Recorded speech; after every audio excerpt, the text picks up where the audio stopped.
అందరికీ నా హృదయపూర్వక నమస్కారం.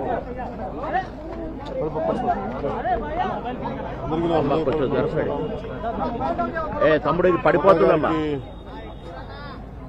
మరణం చాలా బాధ కలిగించింది. ఇప్పుడు బాబు మోహన్ గారు కానీ కోటా గారు కానీ ఇద్దరు ఇప్పుడు యాదృచ్ఛికంగా వారు కూడా ఇక్కడ ఉండటం జరిగింది. అందరికీ కూడా ఒక కుటుంబ సభ్యుడు, నాకు ఇష్టమైన వ్యక్తి, ఏదైనా అభిప్రాయం చెప్పాలంటే నిర్మోహమాటంగా చెప్పగలిగే వ్యక్తి. ఆయన్ని చిత్ర పరిశ్రమ కోల్పోవడం చాలా చాలా లోటు, చాలా వెలుతుంది. ఇది లాస్ట్ మేము అథారిటీ దారేది యాక్ట్ చేసేటప్పుడు కూడా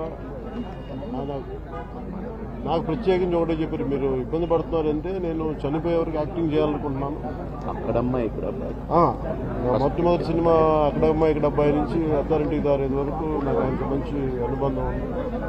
ఇప్పుడు 10 మంది బాగును ఆకాంక్షించేవాళ్ళు. ఆయన ప్రత్యేకించి నేను అడిగాను, మీరు ఇంత ఈ వయసులో ఇబ్బంది పడలేదు. లేదు, నా కష్టాలను అధిగమించడానికి నాకు నటనే నాకు మరుపుది. నాకు చాలా ఇదిగా చెప్పారు, నాకు బాగా కదిలించేసింది. అలాంటి వ్యక్తి ఎంతమంది భరణి చెందిన నటులు ఉన్నా కానీ ఆయన విశిష్టమైన శైలి, గొప్ప నటులు. ముఖ్యంగా బాబు మోహన్ గారు, ఆయన కాంబినేషన్ మటుకు మేమందరం విపరీతంగా ఎంజాయ్ చేసేవాళ్ళం. అలాంటి వ్యక్తి ఈరోజు మేము కోల్పోవడం నిజంగా చాలా బాధ కలిగించింది. మనస్ఫూర్తిగా వారి కుటుంబ సభ్యులకి మనస్ఫూర్తి నా సానుభూతిని తెలియజేస్తూ వారి ఆత్మకి శాంతి చేకూరాలని మనస్ఫూర్తిగా ప్రార్థిస్తున్నాను.